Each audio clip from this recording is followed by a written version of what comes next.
Well, now I led up to the point, to the following point, that the possibility of political philosophy is today controversial. But on the other hand, the possibility and necessity of the history of political philosophy is generally admitted. I showed then that the primary theme of the history of political philosophy is a quarrel between the ancients and moderns. This issue, the quarrel, is necessarily seen to begin with from the modern point of view, for the ancients could not possibly know of the quarrel which the moderns would raise. In the first stage, indicated by the names of Hobbes and Machiavelli in particular, we find what we provisionally and colloquially call the realism, opposing itself to the imaginary principalities and republics of the classics. We might say men like Hobbes and Machiavelli and many in alliance with them oppose the utopianism of the classics. The term utopia was coined in 1516 by Sir Thomas More in his Utopia, and More is on the side of the classics. That was an act of irony to speak of the Utopia, but not an act of rebellion against the classical tradition. The meaning of that attack was that the classics aimed too high, ultimately because they had an unfounded trust in human nature and in nature in general.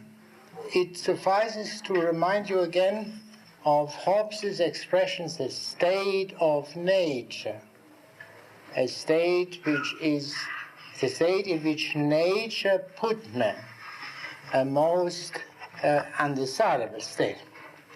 In his discourse on the origin and the foundation of inequality among men, Rousseau uses as a motto a statement from Aristotle's Politics. What is natural must be viewed not in the brave things, but in those which are according to nature. Now, he quotes it in Latin translation. One could as well have said in Latin, not in the brave things, but those which are in their natural state, in the status naturalis, the state of nature. This is the old meaning of the state of nature, according to which the state of nature is a state of health, of perfection. Even in Hobbes, state of nature has sometimes this meaning. But this is, of course, the old meaning, not the meaning peculiar to Hobbes and also to Rousseau. Let us keep this in mind. Ultimately, at the root of the whole descent, we find a radical change regarding nature. I spoke last time especially of Rousseau's critique of Hobbes. In this critique, the project of Hobbes and Locke and other men of that generation experienced its first crisis. Rousseau argues that precisely if the state of nature is pre-social or asocial, as Hobbes had asserted, it must be pre-rational. Hence, man in the state of nature, strictly understood, must have been not yet a true human being, but a stupid animal. Here the question arises immediately, how can the state of nature be any more used as a standard if the state of nature is subhuman? The state of nature was a kind of standard for Hobbes, for Locke too, but negatively. Since it was so terrible, nasty, brutish and short, let's get out of it as fast as we can. It pointed away from itself to the state of civil society. Furthermore, according to Rousseau, the just or healthy society does no longer need or permit an appeal from the positive law to the natural law. The natural law is another sign of the depreciation of nature. The appeal to the natural law is no longer possible or necessary. The justice, but still we want to have just positive laws and not unjust ones. Now the justice of the positive laws is guaranteed, according to Rousseau, by the mere form of law. The law is made by the citizen body. Everyone subject to the law must have had his say in the making of the law. And the law pronounces only on general subjects. This guarantees the justice of the positive laws. So the form of law, the mere fact that it is general, is sufficient. You do not have to have a recourse to human nature and to a natural law. But there remains a great obscurity in Rousseau regarding the relation between political liberty and moral liberty, or between law and morality in general. Morality proper, according to Rousseau's presentation, is based on dualistic metaphysics, a metaphysics which distinguishes between corporeal and incorporeal substances, the latter being gods and the souls. But that dualistic metaphysics, according to Rousseau, is exposed to insoluble objections. Now, these difficulties, which Rousseau encountered but did not solve, were solved by Kant. Kant is the greatest pupil of Rousseau. There is an autobiographic diary utterance of Kant to the effect that it was Rousseau who brought him into the right shape. A statement which he has not made about any other man. Has a very famous statement of Kant about what he owed to Hume. Hume awakened him from the dogmatic slumber, Kant said. But this is not comparable in breadth to what Kant says about what he owed to Rousseau. Now, we have to therefore turn to Kant and say, mention some clue, the bare minimum without which we cannot understand anything. Now, according to Kant, morality cannot be based on this dualistic metaphysics, which, according to Rousseau, is exposed to insoluble objections. God and the soul are unknowable. This does not mean that the opposite view, say materialism, the view that everything that is corporeal, is true. Materialism, or the view underlying modern physics, has as its premise the principle of causality. And this principle of causality, on which the whole edifice rests, had been subjected to a radical critique by David Hume. One can reduce the gist of Hume's critique to this formula. Science, rationality in the highest sense, rests on an irrational foundation. Custom, the mere custom, not rationality, is underlying our thinking in terms of causality.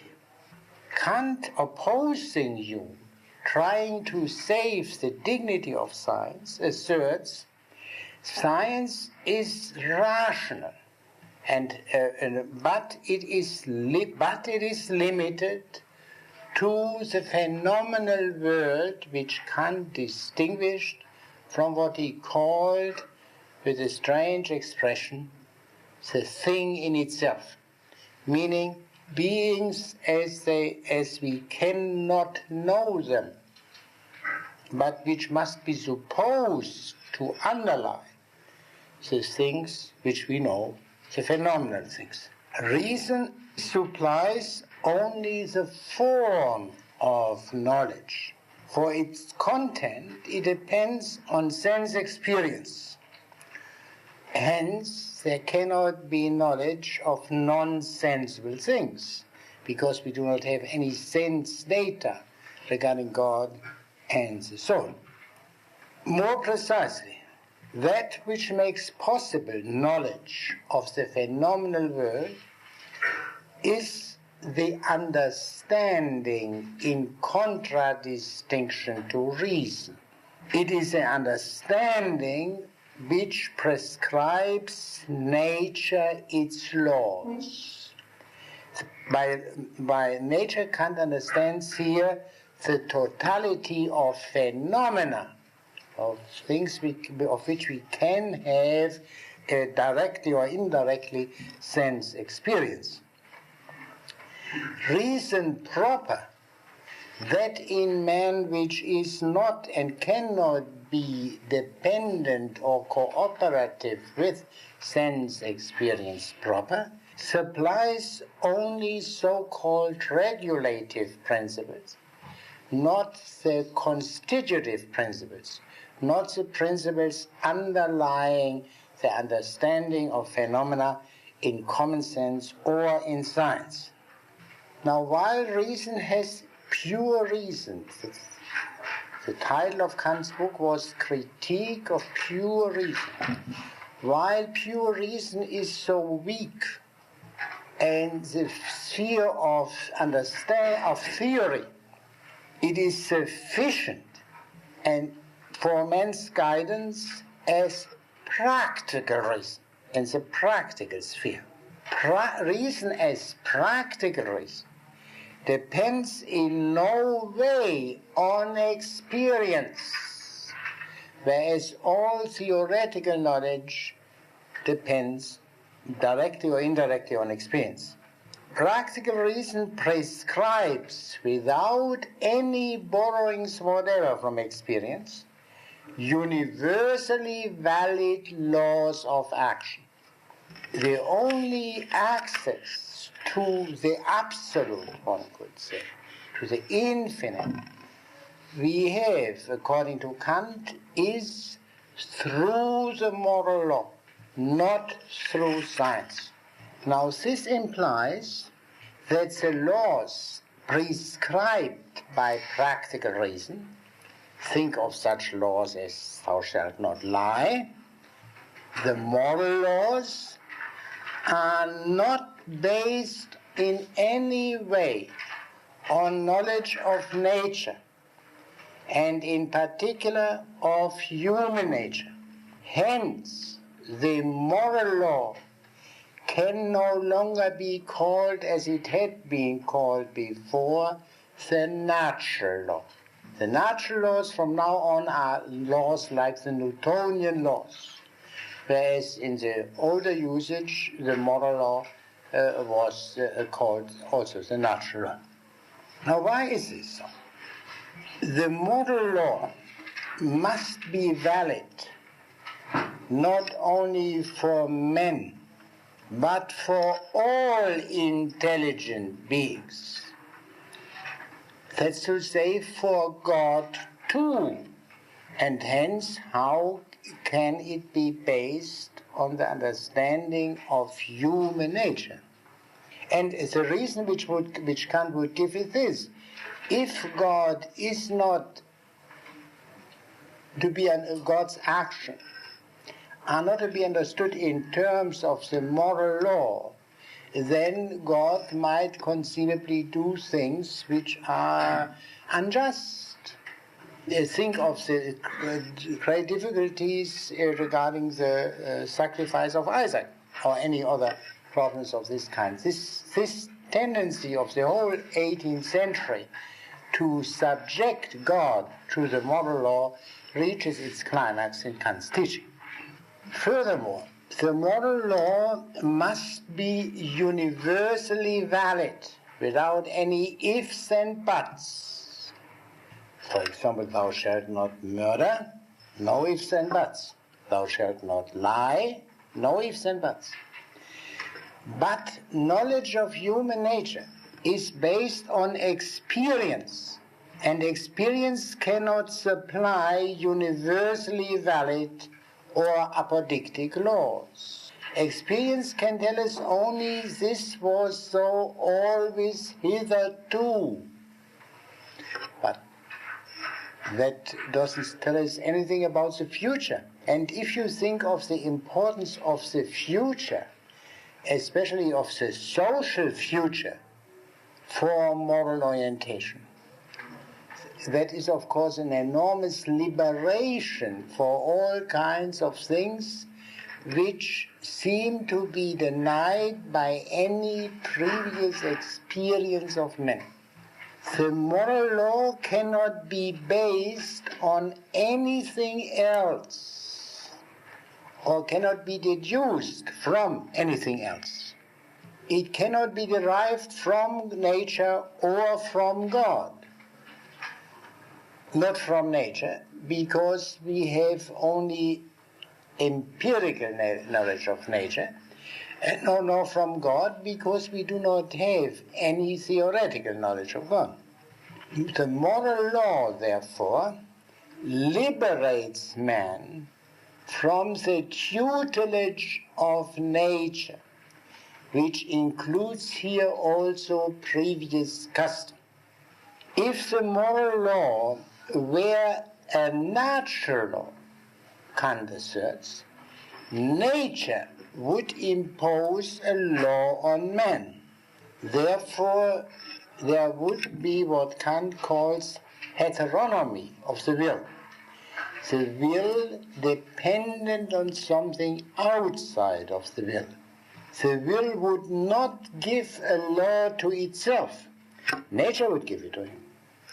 And therefore there would not be self-legislation strictly understood, or autonomy.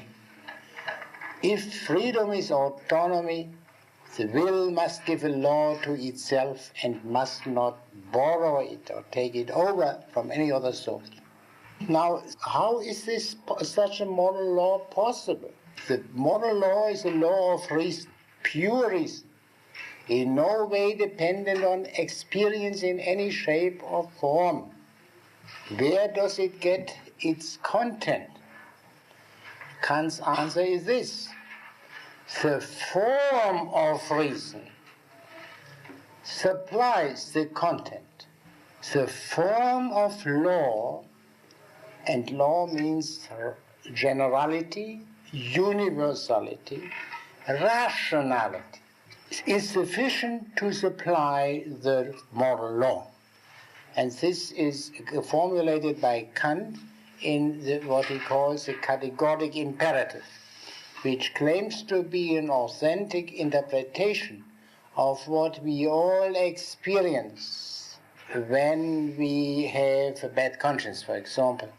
And it's that in us which reminds us of our duty.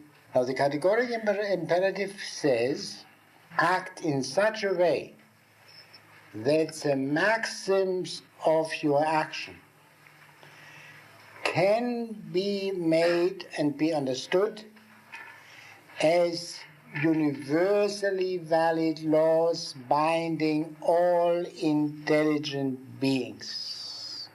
But that reminds of Rousseau's more narrow consideration regarding the positive law. I remind you of that example. I enter the assembly with a desire not to pay any taxes. And then I have to express this desire in the form of a law,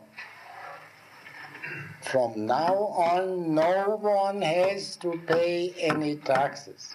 I am replaced by anyone. It's a generalization. And then I can see perhaps that my desire is foolish, because if no one pays any taxes, there will be no roads and no hospitals and what have you. Now, Kant radicalizes this profoundly. He speaks not of my desire, but of my maxim, implying that in all our actions we make use of general principles, whether we are aware of it or aware of that or not, maxims of the syllogism. For example, some people act on the maxim, I want to get along in the world by hook and by crook. They may not even know that they are acting on that, but they could know. And now we try, Kant says, we make an experiment. Let us conceive of this or any maxim as a universally binding law. Every man is morally obliged to get ahead in the world by hook and by crook. Not only permitted, but obliged. That's the meaning of law. And then we can see, Kant asserts, that this is impossible as a universal law. Men could not live if they were all obliged to act in this manner. If this is the character of the moral law, which has infinite political implications, it is impossible to criticize political proposals such as universal peace, United Nations, or in whichever form these things may appear, on the ground that they disagree with human nature or with experience, because experience means previous experience. And what can we possibly know of what man is capable of in the future? The morality, as Kant understands it, liberates man from the tutelage of nature.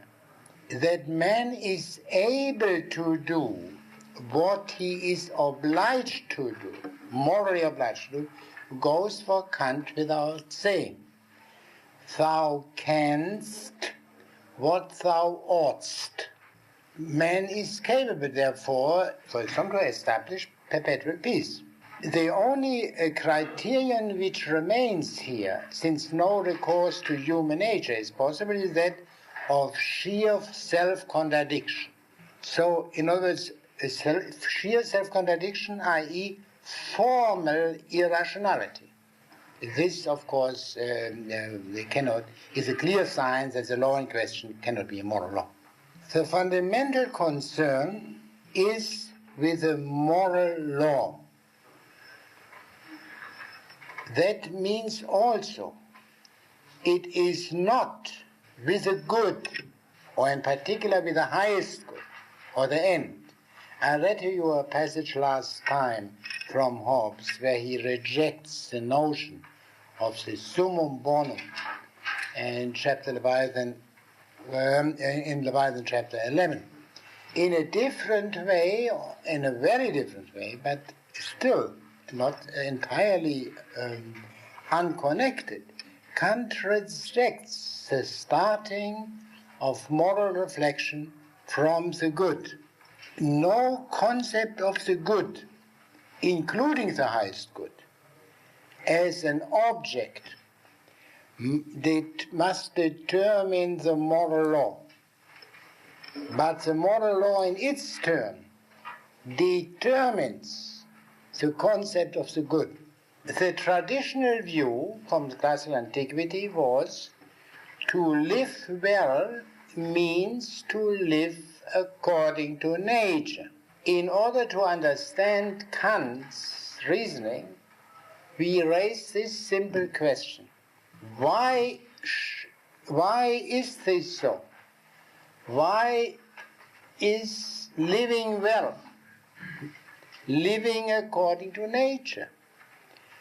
Why is the natural order, granted we know it in a way, good, which is after all presupposed?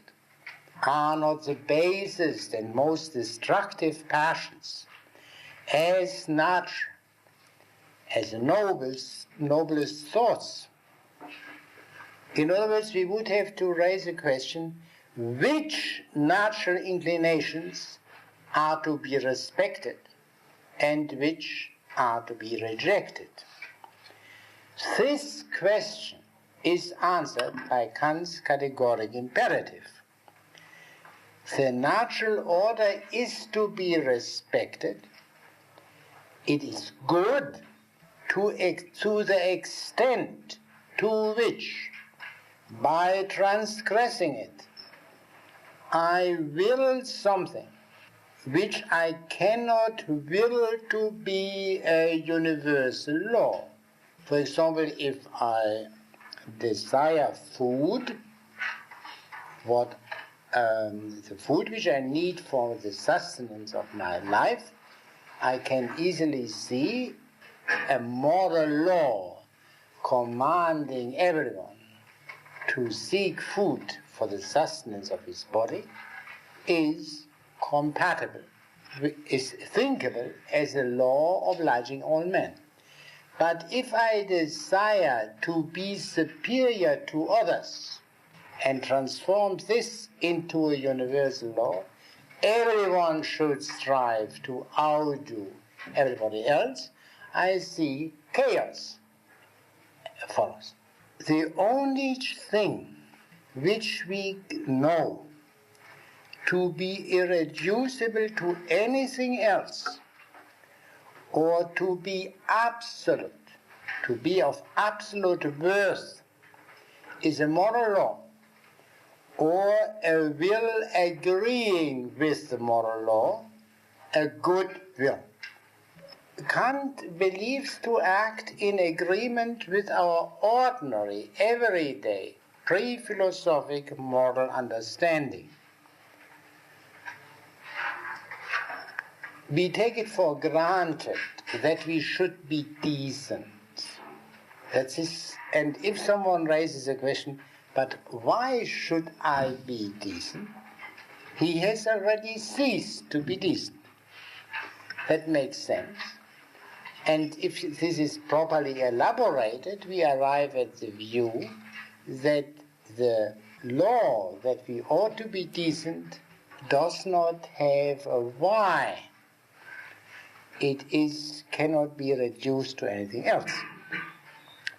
Man owes his dignity to the moral law alone. From this one can draw the conclusion that which Kant himself did not yet draw, but Fichte, a famous successor of Kant, did.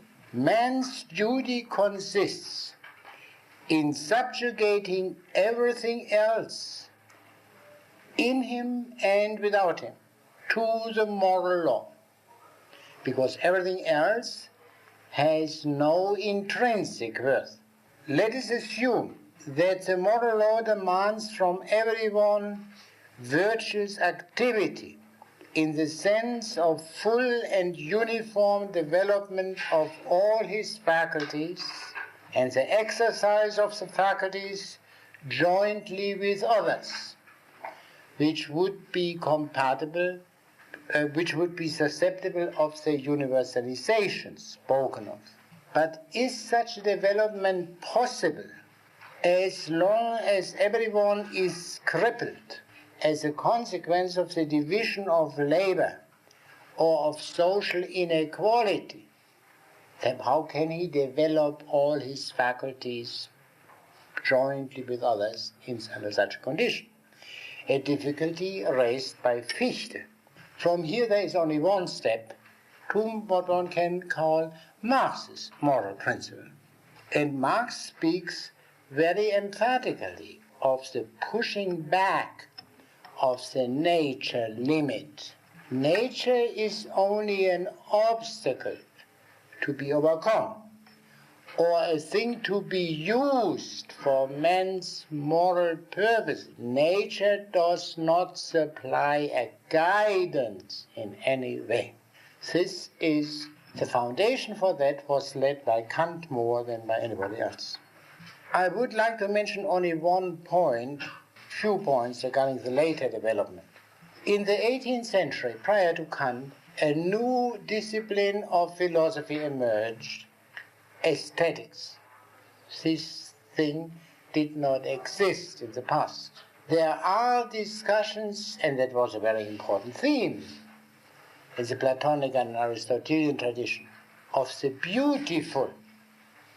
But now a new science emerges which deals not metaphysics, which deals with the beautiful, and that is aesthetics.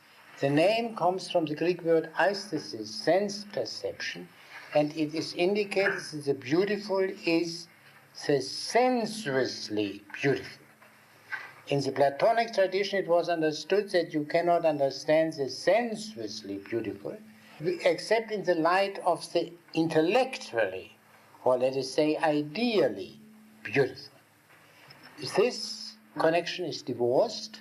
The sensuously beautiful, sounds, colors, and so on, are to be understood on their own terms. It's the theme of aesthetics.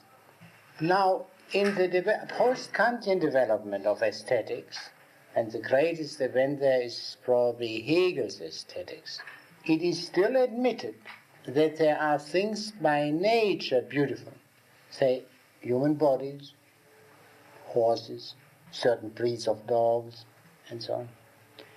But all things by nature beautiful are infinitely less important from the point of view of beauty than works of art.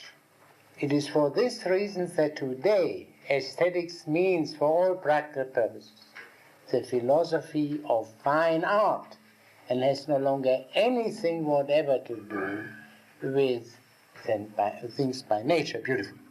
I will read to you a few more passages from a much later thinker, but belonging to the same tradition. Nietzsche, Beyond Good and Evil, number 9. According to nature you wish to live?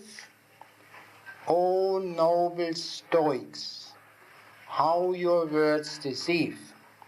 Think of a being like nature, immoderately wasteful, immoderately indifferent, devoid of intentions and considerateness, devoid of compassion and a sense of justice, fruitful and desolate and uncertain at the same time.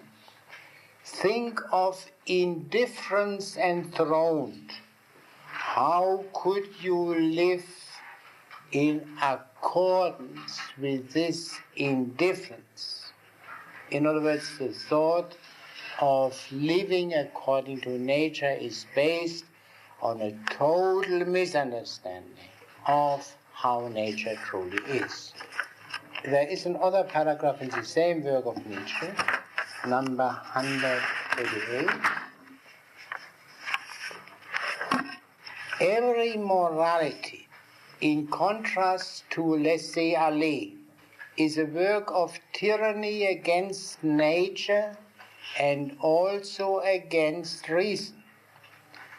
But this is not an objection to it. Not unless one wish to decree, proceeding from some kind of morality, that all types of tyranny and irrationality are to be forbidden. What is essential and of inestimable value in each morality is that it is a long-lasting restraint. To understand Stoicism, or Port Royal, or Puritanism, it is well to remember the restraints under which any language hitherto has reached its peak of power and subtlety. The restraint of metrics, the tyranny of rhyme and rhythm. How much trouble have the poets and orators of each nation always taken, not accepting several of today's prose writers with an inexorable conscience in their ear. For the sake of a folly, say the utilitarian fools who think they are clever. In deference to arbitrary laws, say the anarchists who imagine they are free, in fact free thinkers. The strange fact, however, is that everything of freedom, subtlety, boldness, dance, and craftsmanlike certainty that one can find on earth, whether it applies to thinking or ruling or speaking or persuading, in the arts as well as in codes of conduct, would never have developed save through the tyranny of such arbitrary laws. Indeed, the probability is strong that this is nature and natural, and not laissez-aller, since not everyone knows French. What's the ordinary English translation for laissez-aller? Let things go. Okay. And so he develops it at great lengths in this relatively great lengths in this paragraph. Look at any morality, you will see that it is its nature to teach hatred of laissez-aller, of too much freedom, and to implant the need for limited horizons, for the nearest task. It teaches the narrowing of perspectives. In other words, stupidity in a certain sense, as a necessary condition for life and growth. Thou shalt obey someone or other, and for a long time. If not, you perish and you lose your last self-respect. This seems to be the moral imperative of nature. It is neither categorical, to be sure, as old Kant demanded. Observe the if not. The categorical imperative doesn't say if not. Nor is it directed to any individual. But it is directed, but what does nature care about an individual? But it is directed to peoples, races, times, classes, and above all to the whole animal known as man, to mankind. Now, this paragraph is remarkable for other reasons too, not directly connected with what I'm discussing now. But what the remarkable thing here is this. Throughout the paragraph, Nietzsche uses the word nature in quotation marks, except in the last statement where he mentions nature. And Nietzsche was an extremely careful writer, and this is not an accident. In this strange use or non-use of quotation marks, a profound difficulty reveals itself. Nietzsche cannot strictly speak anymore of nature, therefore the quotation marks. And yet he needs nature. Nature, he cannot speak anymore of nature, strictly speaking. Nature has become, for him, radically problematic.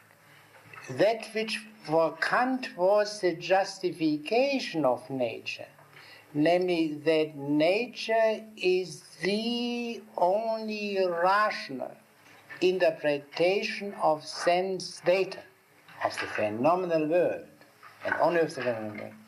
This has become doubtful for Nietzsche.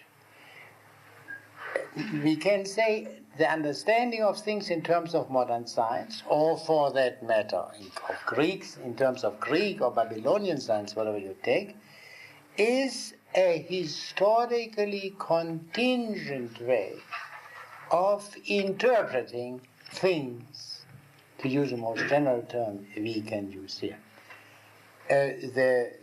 In other words, the phenomenon which we have discussed under the heading historicism. Now, if we draw a conclusion from these remarks, from these examples which could be considerably enlarged, we may make this tentative suggestion, and I believe surely a worthwhile suggestion, that what is characteristic of modernity from its beginning until the present day is the questioning of nature as it was understood in classical and pre-modern times in general. Now this seems to be an absurd, not to say idiotic statement. Who does not know of the immense importance of natural science, the science of nature in the modern world? But the question is, on what is the emphasis when we speak of natural science in modern times and in pre-modern times? What is natural science is used by the Greeks as well as by the moderns. But in pre-modern times, the emphasis is, of course, it is a science of nature. The emphasis is altogether on nature. In modern times, the emphasis is altogether on science, so much so that we don't even bother to add natural science and say a man is a scientist, and he's of course a natural scientist. When he is a scientist of some other kind, then we say a social scientist. This is a qualified scientist, not a scientist simply. In other words, reminding you of some things I have alluded to before, the great question is of nature, whether nature as the concern of modern natural science is not a human construct, and by this very fact, not nature proper. I'm aware of the fact that there is, or at least was, a school in this country, in this century, which called itself naturalism. Naturalism. Now this seems to show that nature is very important and crucial also for moral orientation in our time. But this can easily be shown to be incorrect, because the characteristic thesis of naturalism is nature is not a term of distinction. In plain English, everything that is natural. But if everything that is natural, that makes nature questionable the other way around, which we shall see very soon when we consider the rudiments of the original conception of nature. This was indeed an important and most important ingredient of the whole modern development. I quote to you a sentence from Spinoza, Theological Political Treatise, chapter 4. All things are determined by the laws of universal nature, both regarding existence and operation, in a certain and determined manner. In other words, every event, whether it is a human action or a lightning or whatever you have, is determined, it must be understood ultimately in terms of the universal laws of nature. In the formulation of naturalism, nature is not a term of distinction. And we will see later on, as I indicated, that we cannot understand when we turn to the Greek notion of nature, or the pre-modern nature. We shall see immediately that even for so-called materialists, nature is a term of distinction. Not all things are natural. We are, of course, familiar with that fact. Without any learning from ordinary understanding, this is not a natural thing proper. It's an artifact. But I have to take this up in a broader context. Now I will, after this general remark, necessary for the reason indicated, about the modern development, I would now like to turn to the beginning, to Greek or classical political philosophy. But before I do that, I would like to find out whether there is any point you would like to raise now. Mr. Glenn? From what little bit I know of John Dewey, I don't think he fits into this, the modern naturalism. I think he does. I don't claim to be an expert in that matter, but this sentence which I quoted, I found in a book, Naturalism, edited by people who were affiliated with Dewey. He still doesn't. I think he still looks to nature as a guide to moral activity. Yes, well, that is quite true. I see now what you mean. That is quite true. That there is, at least in Dewey's Human Nature and Conduct, which is, I suppose, his most important ethical work, this has a formal character which reminds of Aristotelian ethics. It's undeniable. And to that extent, he indeed uses nature as a guide. The content, the substance, is wholly un-Aristotelian. And it is briefly what he says, this book, I take it, what he says about the cooperation of impulse and custom, or rather custom and impulse. How they must cooperate and how they must be balanced to one another. This is somehow based on the nature of man or the nature of human society. But since he can reconcile this with his general historicism or relativism by leaving it entirely open what kind of custom and what kind of impulse it is, in principle. In other words, in every stage of human development, except perhaps in very stationary societies, there is custom. And there is also a custom, also impulse, individual impulses, partly generated by the very custom, which rebel against it. And now what is necessary is to strike a reasonable balance between the two, and we should make possible the highest growth of the individual as well as society. But we would have, Mr. Glenn, all my statements are in need of long footnote, I'm familiar familiar with the fact that the Aristotelian tradition, in a way the same as the Thomistic tradition, lasted very long into modern times. I'm not speaking now of Catholic universities, but even in the Protestant universities of Germany, the prevalent view in the 18th century, prior to Kant, was a modified Thomistic view. I'm not speaking of the theological teaching brought by the philosophic teaching. The orientation by the natural perfection of man was still there. But these men were, the most famous name was Christian Wolff, but these men are practically forgotten. The men who molded modernity were those who opposed the classical tradition. Yeah? And only in very rare cases are these reactionaries remembered. I think the most famous case is that of Swift, at least in the English-speaking countries. Good. Is there any other point you would like to raise? Yes. There is another one.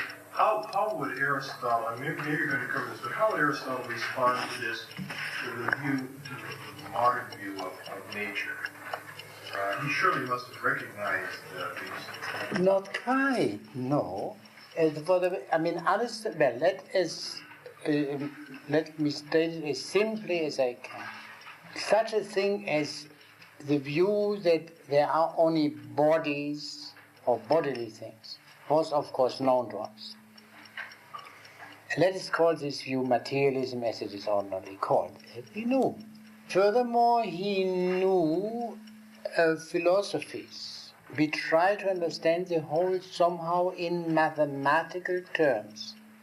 The Pythagoreans are the most well-known example. But the combination of corporealism with mathematics, and in addition, something which did not exist in classical antiquity, the modern experiment, namely the experiment which is artificially planned. The word experiment means originally simply an experience. I go around and see a strange animal and describe it. That is an experimentum. But this is, of course, not the modern experiment. The modern experiment is what Bacon called something which comes out when you torture nature, put her to the question. Yeah? And that's to say, you try to bring about conditions which never or very rarely are to be found in nature, say completely airless motion without any air, yeah? Fall without any air, and use these extreme cases which strictly speaking occur never as a key to everything. This would have been the Aristotelian reaction. How can you make an impossibility the key to what is actual? And that is roughly that, and the resistance of the Aristotelians to the moderns, the primary resistance, had to do with it. Now, on a lower level, though, Aristotle surely must have known that nature was not simply teleological. There was a lot of, as Nietzsche says, waste. I do not know. He would not have granted that. He would have said.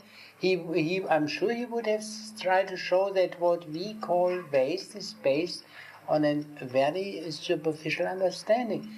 For example, to take one example, which is quite well known, the enormous waste of human sperma for the generation of a single child, and it may not even lead to that intended result.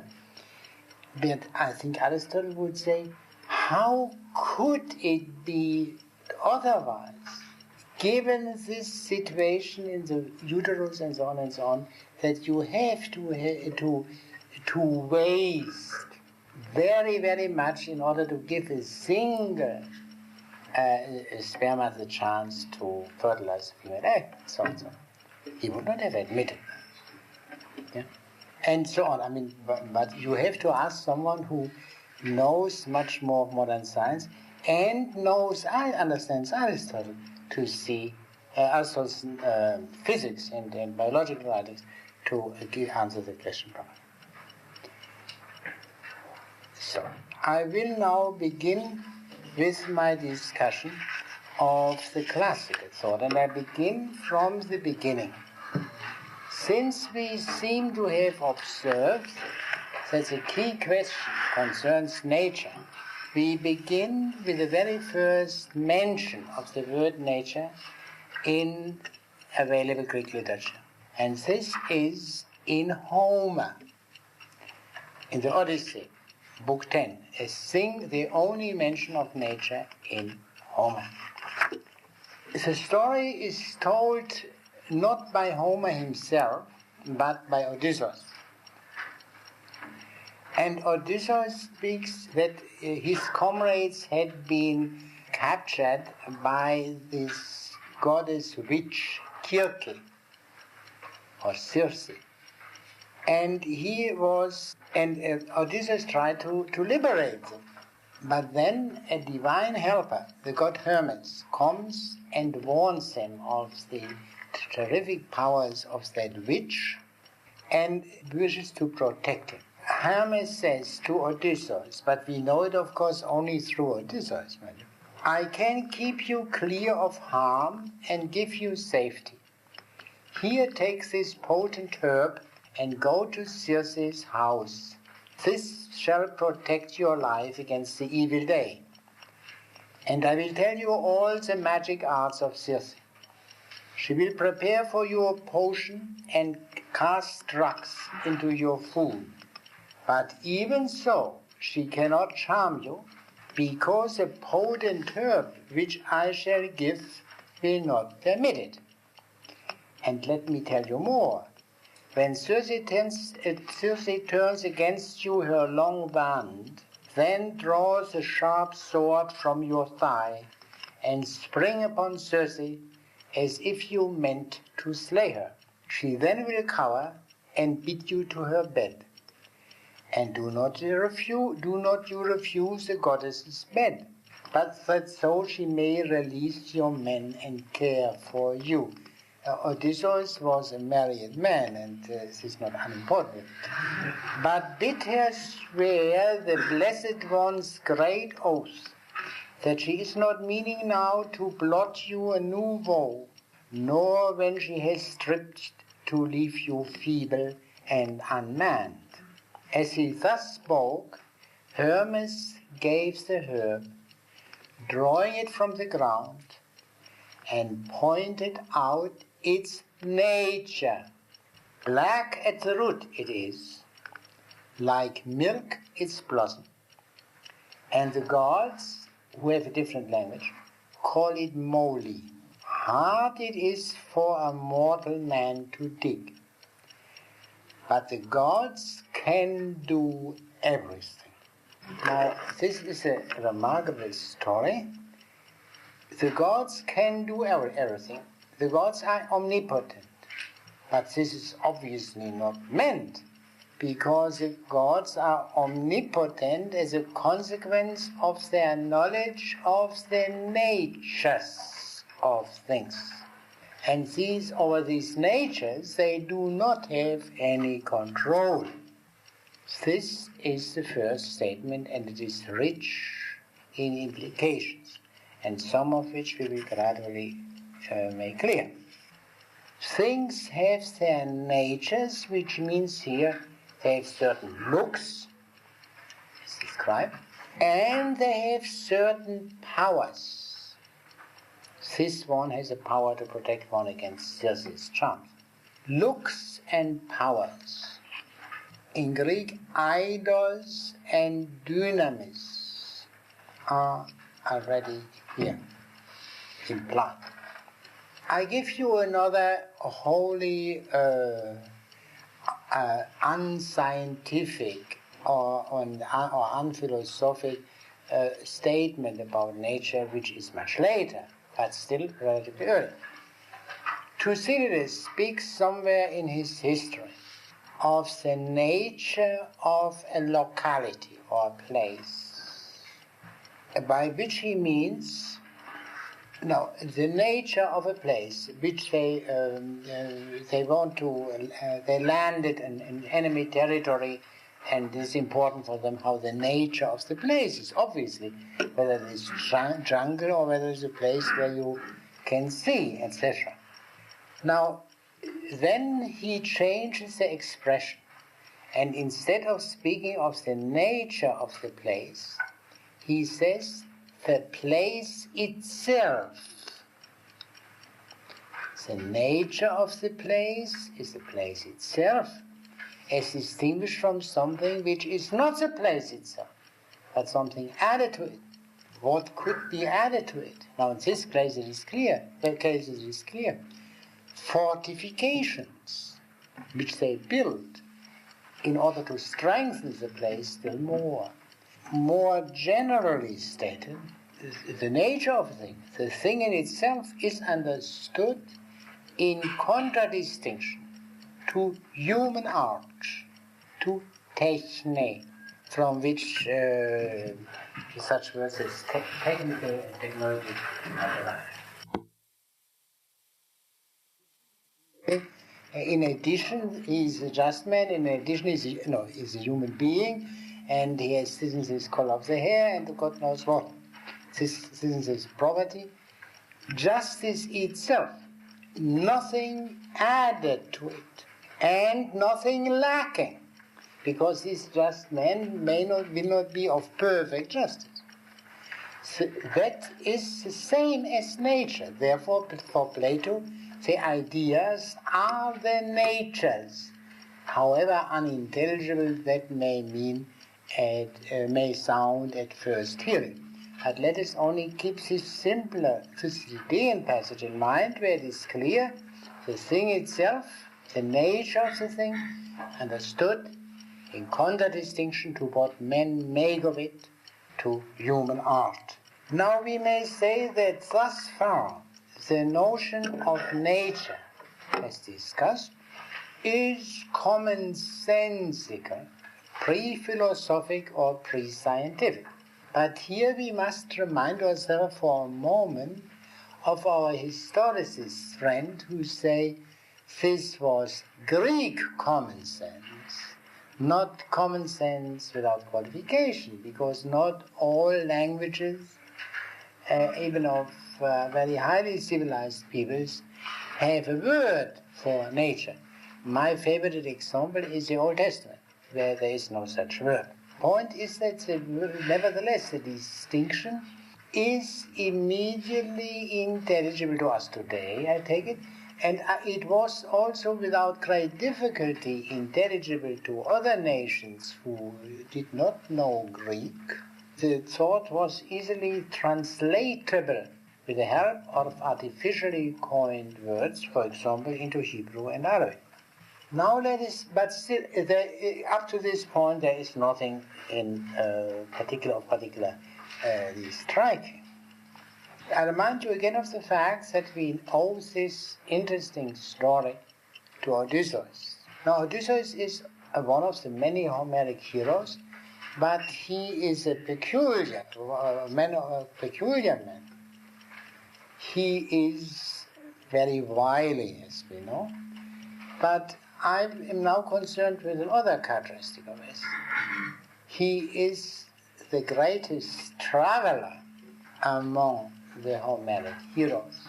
You know what happened to him on his way back, and he stayed longer away from home than anybody else.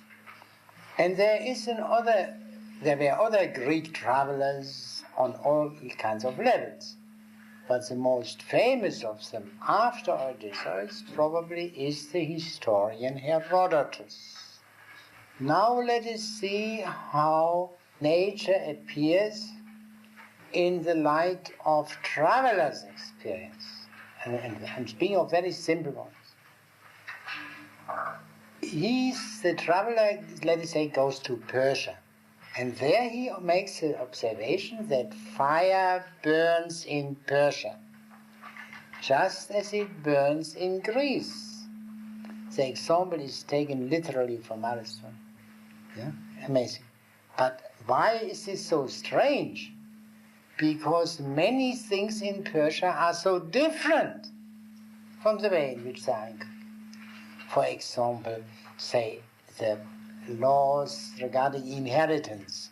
I know nothing about them, but I suppose they were different in Persia from they were in Greece. Surely the forms of government were manifestly different. And last but not least, the gods worshipped by the Persians differed from the gods worshipped by the Greeks. All these things, if we generalize, differ from country to country, whereas the fact that the characteristics of water, fire, and so on do not differ. I hope you will not hold against me there might be hot springs in a given country and no hot springs in another one. But this is only a slightly complicated case. It doesn't affect the fundamental things. Now this leads to another distinction, which is much more fertile in consequence. The distinction not between nature and art, which is elementary. Yeah? The leather is of the shoemaker. Well, the leather is already an artifact, but let's say the skin or the hide and then the shoe. And that is a distinction between a nature and, I will write this here, and nomos. One can translate it to begin with by law, custom, convention. The meaning is this: there are things which are by nature, say dogs, lightnings, and whatever. Then there are things which are by virtue of human making, shoes, chairs, etc. But there is a third kind of thing, things which are only by virtue of being held in reverence, or more generally stated, and perhaps more precisely stated, by virtue of being held, in using holding here in the sense in which it is used of judges, holding of judges, but not quite the same, of being held, of being believed in. In the charge, in the accusation of Socrates, it is called Socrates commits an unjust act by not believing in, but by not holding in reverence, by not holding the gods held by the city. At this point we go beyond that which the merely pre-philosophic and pre-scientific understanding of nature. And this is decisive for the emergence of political philosophy. I will give you an example of that distinction, which is at first glance perhaps not recognizable. At the beginning of the 7th book of Plato's Republic, you find the simile of the cave, a simile which is meant to show man what his situation is in regard to true education, i.e. philosophy. Men are primarily cave dwellers, not in the sense of what modern prehistory tells us, but we here in the civilized country, wherever we are cave dwellers, we see nothing, we don't see the sun, the light of the sun, the natural light. We see nothing but the shadows of artifacts. And this we do only because there is an artificial light somewhere. Nothing but the shadows of artifacts. Artifacts remind us, of course, of the distinction between nature and technique. But the shadows of artifacts, this reminds us of something which in a way is even less substantial, less fundamental than technique. What Plato means to suggest is that men see primarily everything in the light of authoritative opinions. Authoritative opinions, not just fabricated things. These opinions are, in a sense, man-made. Therefore, Plato speaks of artifacts. But they are not known to be man-made. Now, this distinction between physis and nomos is absolutely crucial. According to a well-known textbook version, this is an invention of the sophists, of certain more or less unscrupulous money makers and prestige hunters of the 5th century, of whom we have no writings, by the way, left, or hardly any, and we know chiefly through the Platonic dialogues. But this is historically simply not true. This distinction between physis and nomos, between nature and convention, is essential to classical political philosophy itself, and even to the whole tradition. And there is a very simple proof. As long as the classical tradition lasted, it was taken, a distinction was made between the natural law and the positive law. the natural law which is by itself, and a positive law which has in its ground in human decisions, human opinions. They are crucial. I will indicate them briefly, postponing a development of that next time. Once this distinction had sunk in, the question arose, what about morality, as we call it? The Greeks said, what about the just and the noble? Is this merely by convention, or is it at least partly natural?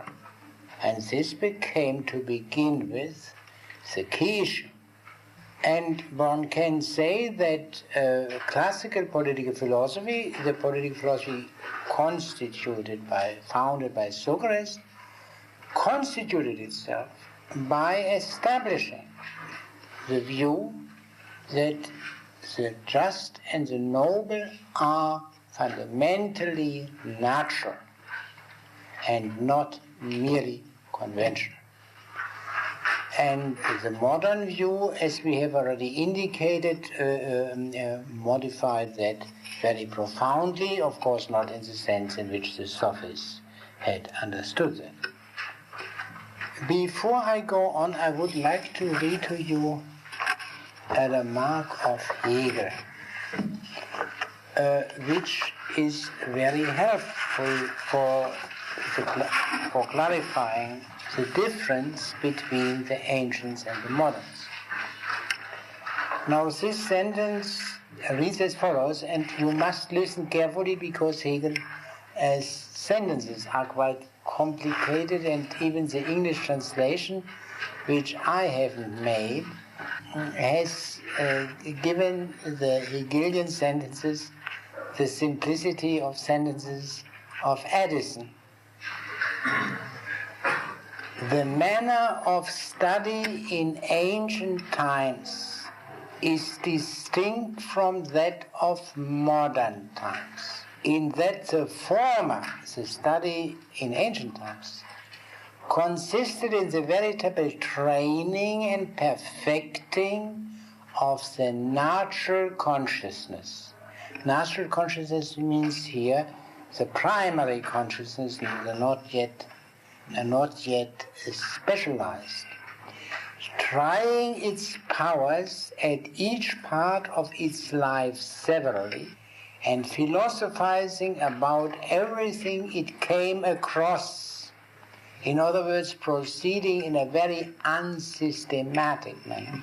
The natural consciousness transformed itself into a universality of abstract understanding, which was active in every matter and in every respect. Although it was unsystematic, it was universal. There was no questions which it didn't raise. In modern times, however, the individual finds the abstract form ready-made. This, rightly understood, is very true. What happened in classical philosophy, especially political philosophy, is the primary acquisition of concepts, let us say of philosophic or scientific concepts, as distinguished from the use of concepts already acquired, not to say the transformation of concepts already acquired. This is, I think, the peculiar charm which everyone experiences when reading a Platonic dialogue, but I think also when reading very important parts at any rate of the Aristotelian writings.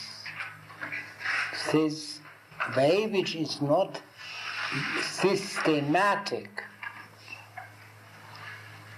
methodic in our sense, and yet very open-minded, and starting from scratch. Regarding classical political philosophy in particular, we must say that it is therefore, for the reason indicated by Hegel, closer to political life than modern political philosophy.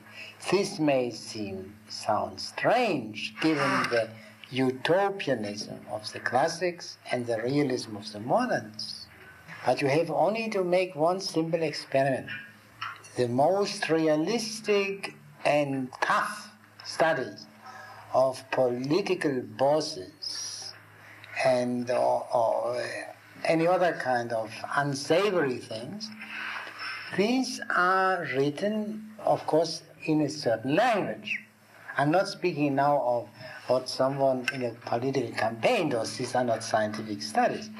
But you have read such studies, and this language is surely not the language of the political arena.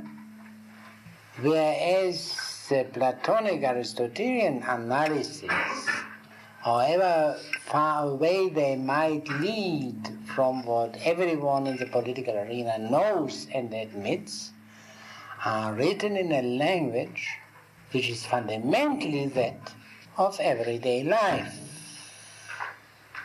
One can say that there is not a single technical term in the properly political writings and parts of writings of Plato and Aristotle, whereas surely in modern times, to some extent already in the pre-modern tradition, but surely in modern times, a scientific or philosophic language takes over. If you, for example, if you take such distinction like Hobbes' state of nature, state of civil society, as meant by Hobbes, no one would ever have thought of these things in political debate proper. Whereas all the terms used by Plato and Aristotle for designating political phenomena are everyday terms. What they do, especially Aristotle, is to define them more precisely, and this more precise definition became then the great heritage of the West. But the starting point is ordinary understanding, and which we can, with not too great difficulty, reactivate for ourselves.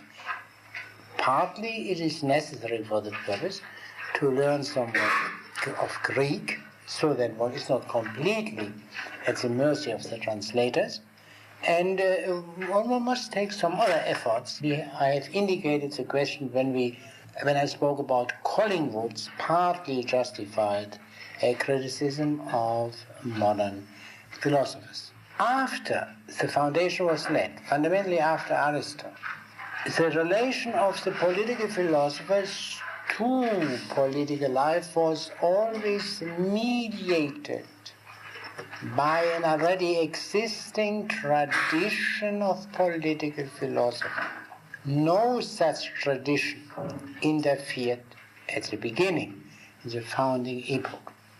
Now this has a broader basis. Classical philosophy in general is not based on that peculiar skepticism on which modern philosophy is fundamentally based, and as is most clearly shown in the case of Descartes. It is not based on a distrust of our primary awareness of things and people. Therefore, you can take over these terms. You have to make them clearer, avoid ambiguities, and so on.